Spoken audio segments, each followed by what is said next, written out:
Olá, e boas-vindas a mais uma imersão profunda.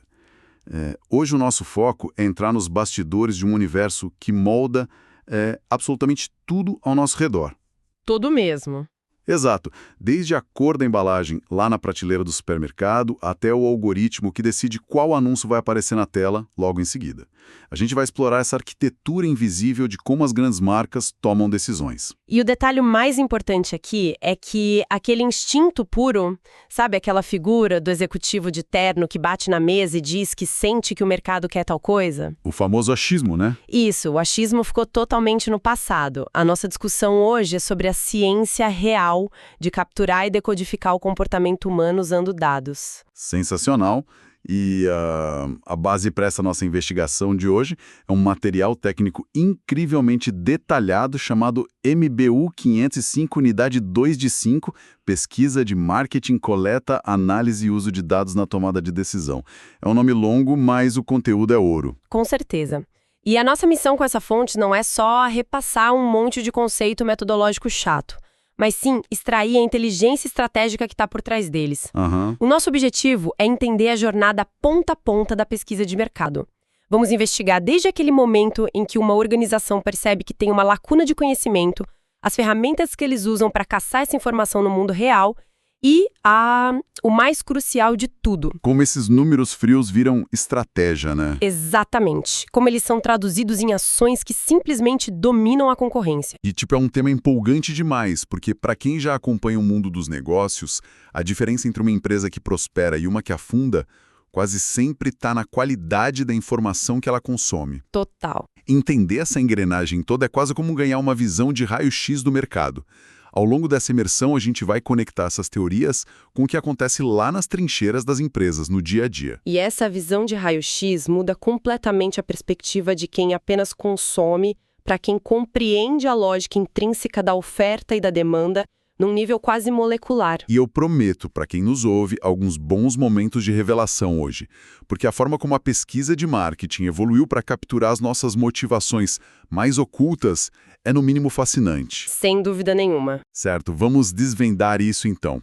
Para começar, tem uma premissa fundamental no material que, por incrível que pareça, muitas corporações gigantescas ainda ignoram, que é a problematização. Nossa, sim. Parece meio óbvio, mas se não tem uma pergunta central muito bem delimitada, ter o maior banco de dados do mundo não serve para rigorosamente nada. É o que sustenta essa ideia é que a formulação do problema atua meio que como a bússola de todo o esforço corporativo. Sem uma problematização cirúrgica, os times de dados passam meses minerando informações irrelevantes. Gastando dinheiro à toa. Muito dinheiro. A partir de um problema bem delineado é que surgem as hipóteses testáveis. E para investigar essas hipóteses, a metodologia de ponta não trabalha com palpites, mas com 3 vias estruturadas de pesquisa. 3 vias. Isso. E, em vez de simplesmente definir esses conceitos básicos, vale muito a pena observar como as empresas orquestram essas 3 vias de forma sequencial para mitigar riscos extremos. Vamos imaginar um cenário de alto estresse corporativo, então. Uma marca lança uma nova linha de produtos que custou milhões em desenvolvimento, mas o engajamento está baixíssimo e as vendas simplesmente estagnaram. O pesadelo de qualquer gestor. O pânico se instaura na diretoria. A reação instintiva daquele executivo antigo poderia ser cortar o preço pela metade ou, sei lá, demitir a agência de publicidade na hora. O que seria um erro terrível. Exato, porque seguindo a lógica da nossa fonte, a primeira linha de defesa é a pesquisa exploratória. Não dá para consertar o que a gente não entende. Perfeito. O papel da fase exploratória é justamente dissipar a neblina inicial.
Isso.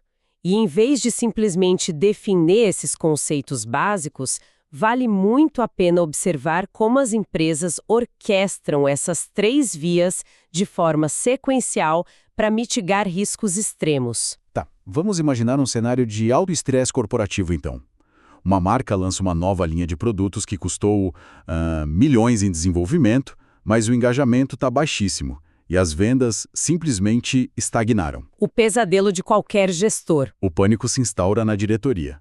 A reação instintiva daquele executivo antigo poderia ser cortar o preço pela metade ou, sei lá, demitir a agência de publicidade na hora. O que seria um erro terrível. Exato.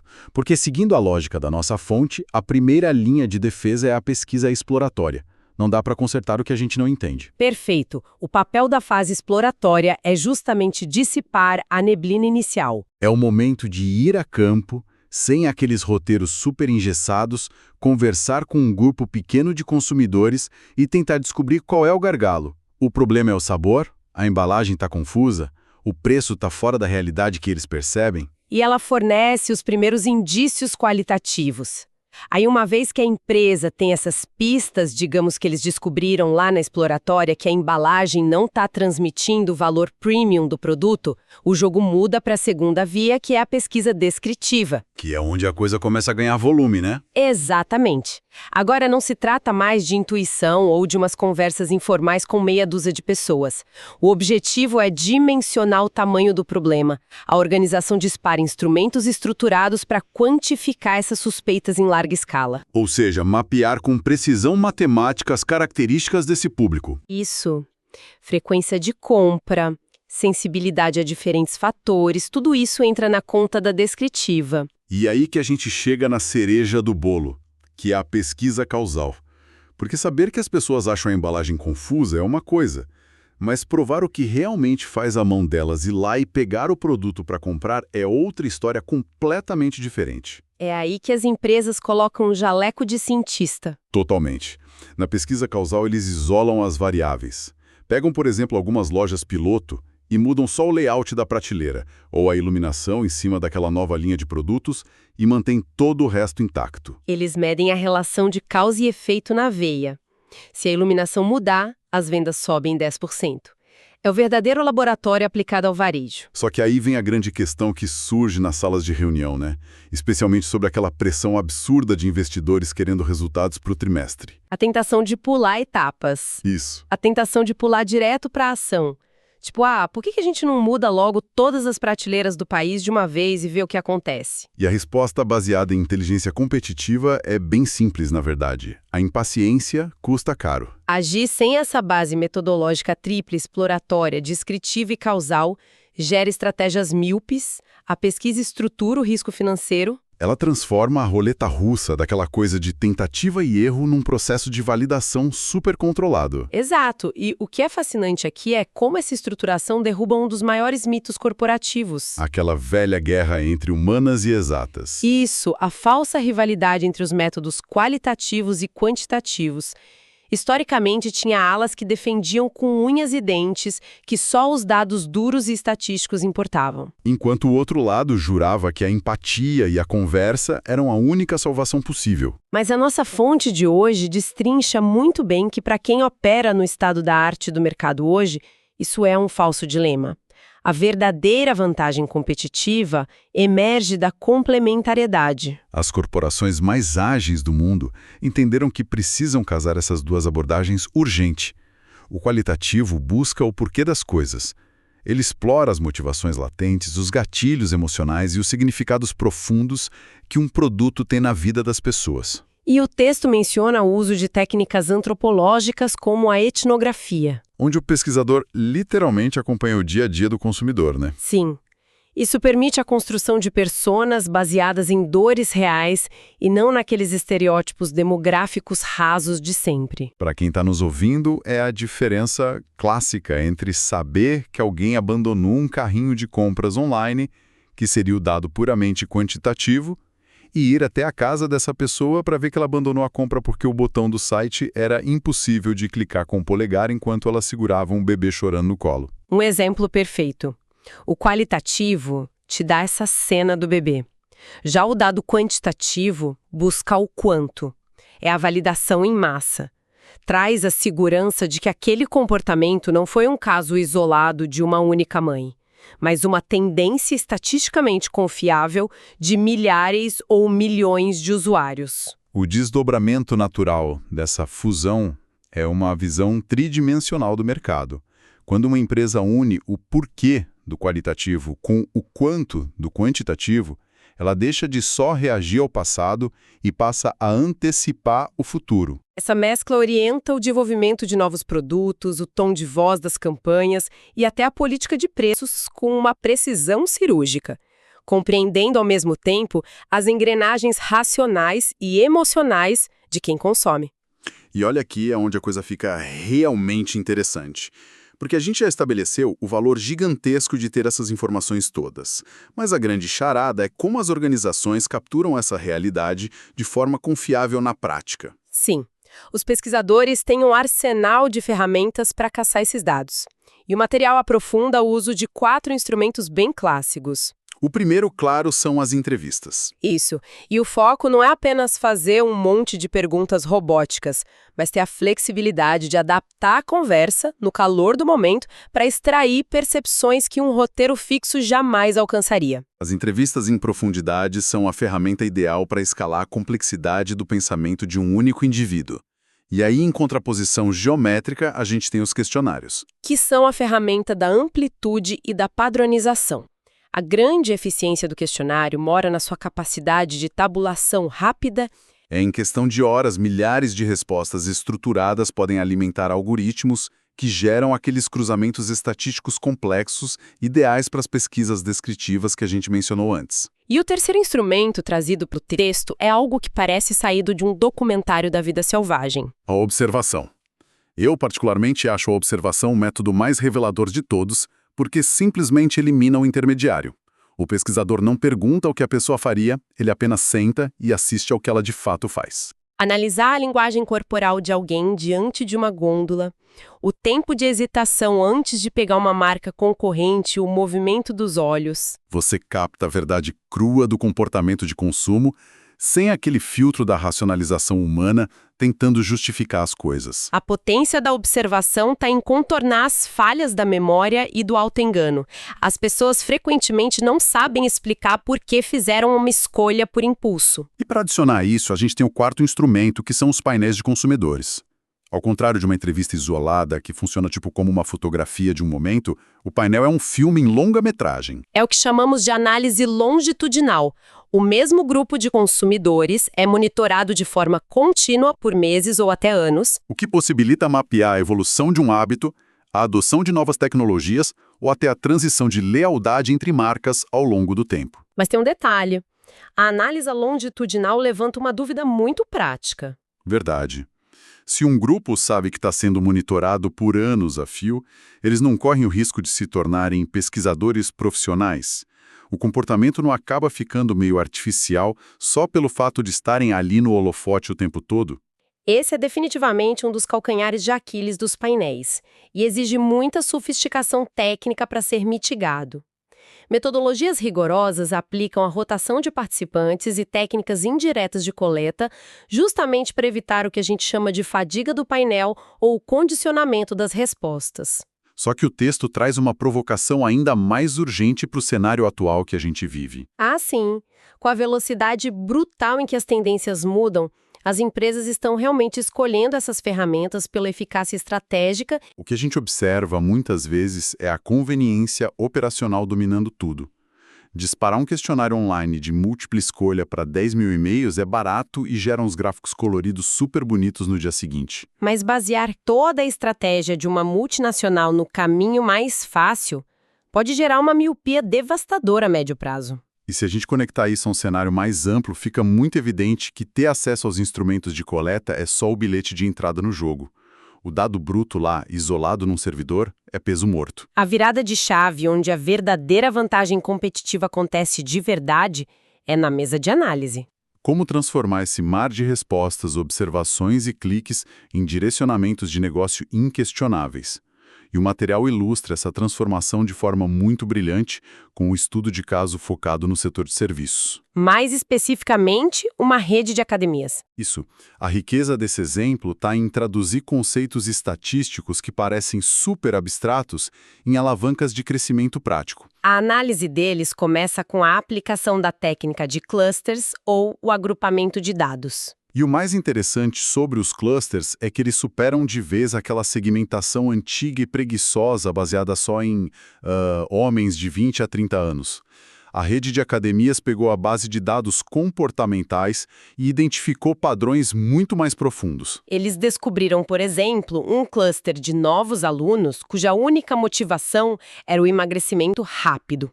Um segundo cluster de atletas de alta performance que usavam equipamentos super específicos em horários de pico. E um terceiro cluster de pessoas focadas puramente em manutenção da saúde mental e convívio social. Grande sacada de identificar esses clusters é que a academia para com aquela comunicação de massa genérica. O aplicativo deles não vai mandar uma notificação sobre um campeonato de levantamento de peso para um usuário que o cluster indica que está lá buscando saúde mental e relaxamento. A segmentação vira personalização e escala. É lindo de ver. E a segunda ferramenta estatística explorada no caso é a regressão. A regressão atua no campo da predição. É basicamente a busca matemática para entender o peso exato de uma variável sobre a outra. Simplificando para o nosso contexto, a academia queria desvendar o segredo da retenção de clientes. Através da análise de regressão, eles não apenas perceberam que frequentar mais vezes ajudava, óbvio, mas eles conseguiram cravar um número mágico. O famoso ponto de virada. A regressão mostrou um impacto preditivo de que cruzar a barreira das 3 aulas semanais reduzia drasticamente a chance de cancelamento do plano no longo prazo. E tendo esse número na mão, a estratégia inteira da empresa sofre um pivô absurdo. O objetivo do time de marketing não é mais só atrair novas matrículas com promoção. Exato. Passa a ser criar mecanismos, gamificações e incentivos para que qualquer aluno chegue na terceira visita semanal. É aí que está o ouro da retenção. E a terceira técnica aplicada por eles foi a correlação, que mapeia a força da associação entre fenômenos distintos. O interesse da rede de academias era descobrir se o nível de engajamento do aluno com as redes sociais da marca... Tipo curtindo os posts, interagindo nos stories. Isso possuía uma correlação estatisticamente significativa com a taxa de renovação dos planos anuais. E, ao confirmar essa forte associação, o investimento em conteúdo digital deixa de ser visto como uma despesa de branding intangível e passa a ser uma métrica de retenção mensurável. Muda completamente o jogo num conselho de administração, por exemplo. E o arremate desse tópico na nossa fonte é que nenhum desses modelos estatísticos rebuscados serve para alguma coisa se o CEO ou a diretoria não conseguirem bater o olho e entender. Por isso que o conceito de dashboards interpretativos se tornou meio que o santo graal das corporações. Aquelas telas cheias de gráficos dinâmicos, atualizados em tempo real, não são só perfumaria visual para ficar bonito na TV do escritório. Elas são a ponte direta entre o cientista de dados lá no porão e o executivo que precisa decidir em 5 minutos se vai dobrar o orçamento de uma campanha ou cancelar um produto inteiro. A fluência em dados precisa ser distribuída por toda a hierarquia organizacional. Se a inteligência gerada por esses clusters, regressões e correlações ficar presa num relatório chato de 200 páginas, a oportunidade de mercado já vai ter passado quando alguém terminar de ler. Com certeza. Então, o que tudo isso significa na realidade imperfeita em que a gente opera todos os dias? Porque até esse ponto a gente navegou por um mundo onde a matemática parece infalível e as metodologias soam como soluções absolutas. Só que não é bem assim. A discussão exige que a gente encare o lado mais obscuro dessa ciência. No fim do dia, a pesquisa de marketing lida com a entidade mais imprevisível e caótica do planeta. O ser humano. Nós mesmos. E nossa fonte aborda com muita gravidade as vulnerabilidades, os vieses e as implicações éticas de manipular toda essa informação. É fundamental desconstruir essa ilusão de uma neutralidade absoluta. A primeira grande armadilha técnica que o material aborda é o viés do pesquisador, O profissional que conduz o estudo não é um algoritmo. Ele tem sentimentos, pressões. Sim, ele possui crenças prévias e, frequentemente, uma pressão invisível para provar que a hipótese da diretoria dele está correta. E esse viés pode se manifestar de formas incrivelmente sutis. A própria ordem que as alternativas são apresentadas num questionário já pode induzir uma escolha. E mais drástico ainda, em entrevistas presenciais, uma microexpressão facial de quem está moderando, um aceno de cabeça rápido ou uma simples mudança no tom de voz podem sinalizar aprovação, corrompendo imediatamente a validade da resposta de quem está participando. O que nos leva direto para a contraparte desse problema, que é a validade das respostas do lado de quem é pesquisado. Existe um fenômeno psicológico muito conhecido que é o desejo de aprovação social. As pessoas tendem, quase que por instinto, a inflar os seus bons comportamentos e ocultar as suas falhas. Se uma pesquisa sobre hábitos de consumo perguntar a frequência com que compram vegetais orgânicos versus comida fast food, os números quase sempre vão mostrar uma população incrivelmente mais saudável nos formulários do que nos caixas dos supermercados de verdade. É uma verdadeira maquiagem social da realidade. E uma das maneiras de combater esse auto-engano sistêmico é através da triangulação de dados. A regra de ouro é: não se confia em uma única fonte. Cruza-se o que o consumidor declara lá no questionário bonitinho de estilo de vida, com o que ele efetivamente busca nos motores de busca de madrugada, ou com os dados transacionais do cartão de crédito dele. Só que aí cruzar esses comportamentos invisíveis entra numa fronteira ética extremamente delicada, e legislações contemporâneas como a LGPD aqui no Brasil ou a GDPR na Europa tentam balizar muito bem isso. O material foca intensamente que aquela era da coleta de dados indiscriminada e oculta simplesmente acabou. O consentimento informado claro e transparente não é mais só um obstáculo jurídico, é o pilar da relação com o mercado moderno. Quando a gente fala de cruzar dados de localização, informações financeiras ou hábitos íntimos, a anonimização das bases de dados e a segurança digital rigorosa são questões de sobrevivência corporativa. Um vazamento destrói uma marca. E a negligência diante desses vieses e exigências éticas cobra um preço implacável. Basear o lançamento de um produto em pesquisas onde os consumidores mentiram para parecerem mais conscientes resulta em fábricas produzindo itens que vão mofar nas prateleiras. É um desperdício massivo de capital. E o risco mais letal destacado ali nas entrelinhas da estratégia é o rompimento da confiança. Se o público descobre que foi manipulado por uma pesquisa enviesada ou que os dados sensíveis foram tratados de forma irresponsável, a erosão da credibilidade da marca é quase instantânea. E num ecossistema hipercompetitivo como o nosso, a confiança é o único ativo que é quase impossível de ser recomprado. É uma responsabilidade monumental mesmo. E para tentar amarrar todos esses fios complexos da nossa conversa, a fonte fornece uma espécie de mapa conceitual. Uma visão bem panorâmica de como as peças desse quebra-cabeça corporativo se encaixam e sustentam todo o modelo de negócios. Esse mapa sintetiza a trajetória lógica da inteligência de mercado. A análise competitiva e a segmentação não são fins em si mesmas.